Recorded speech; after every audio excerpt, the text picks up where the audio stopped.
We are in the fourth quarter of 2022. I want to talk about what's been going on, what's been happening, uh, regarding the U.S. and how it affects a person like me who lives abroad, but how it affects other people, specifically the people who are still living in the USA.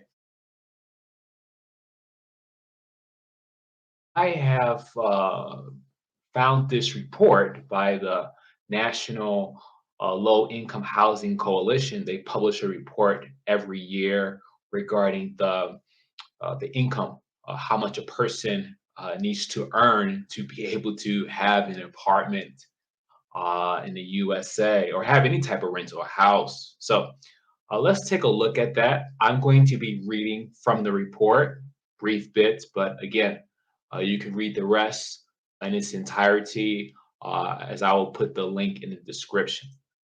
So here it says the report, the National Low Income Housing Coalition report, their housing wage is an estimate of the hourly wage full-time workers must earn to afford a rental home um, at the HUD fair market rent without spending more than 30% of their incomes.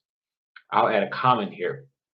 30% of your income in rent is ideal, but unfortunately, many people are often spending 35 to 40%, and some people even more.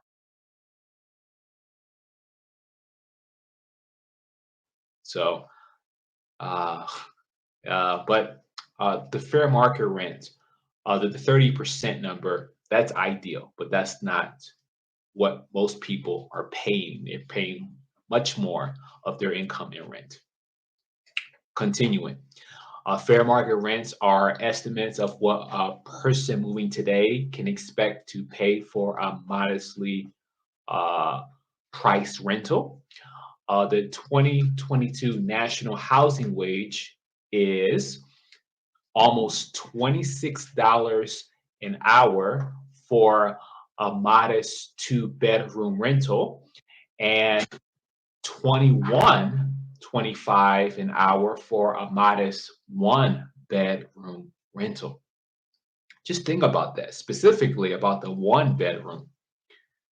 The one bedroom rental, most people are not earning $21.25. There are anomalies, like California. I think the minimum wage there is $15 an hour. So maybe in some jobs, earning $21 is more realistic. But okay, you're getting paid $21, but you know, how much are one bedroom rentals in that specific area? That's another question. Okay, continuing.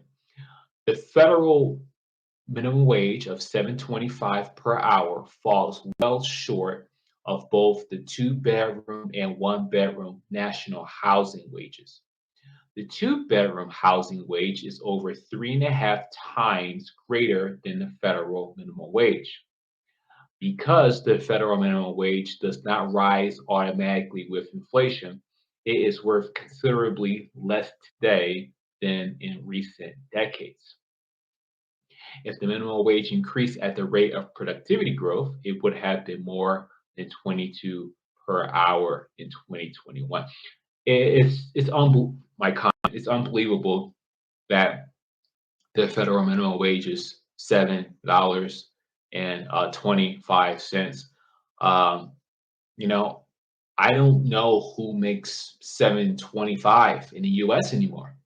And surely if they do make 7.25, it's very unlikely that they have a one bedroom apartment because I think this same organization did a report a few years ago, and they discovered that for 725, out of the thousands of counties in the U.S., for 725, there's only like 20 counties out the thousands of US counties, there's only 20 of them that you can live in with that wage, which basically shows how unrealistic that wage can help people sustain themselves.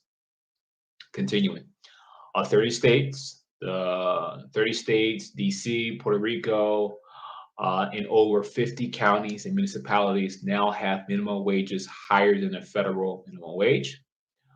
But even taking into account higher state and county minimum wages, the average minimum wage worker must work 96 hours per week, nearly 2.5 full-time jobs, to afford a 2-bedroom rental, or 79 hours per week, 2 full-time jobs, to afford a 1-bedroom rental at the fair market rate.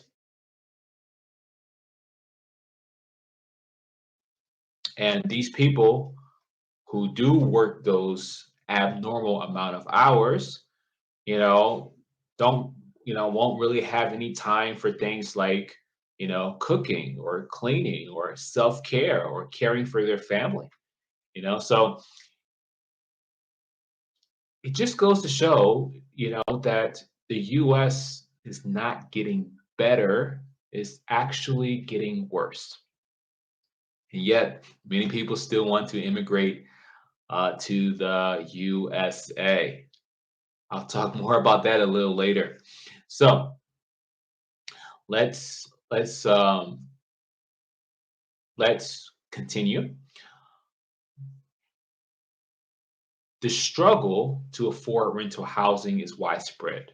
The average monthly fair market rent for a 1-bedroom or 2-bedroom rental are $1,100 to about $1,350. However, the report shows these rents are much higher than what many renters can afford. 11 of the country's largest occupations, accounting for more than 1/3 of all workers, pay median wages that are less than the 1-bedroom housing wage, which means that these jobs are paying less than $21-25 an hour, which as a result, a lot of people, they have to,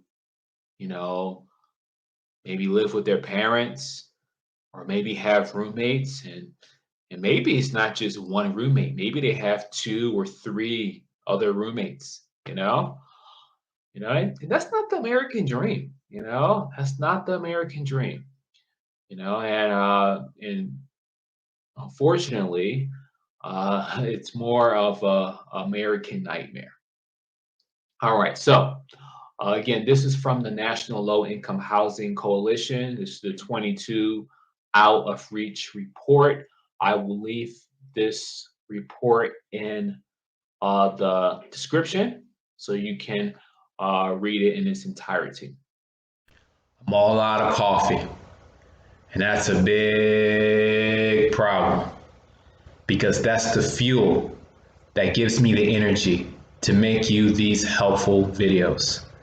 Visit the link below and consider buying me a coffee, 2 coffees, or whatever monetary amount you choose. I hope to have your support, and thank you in advance for your generosity.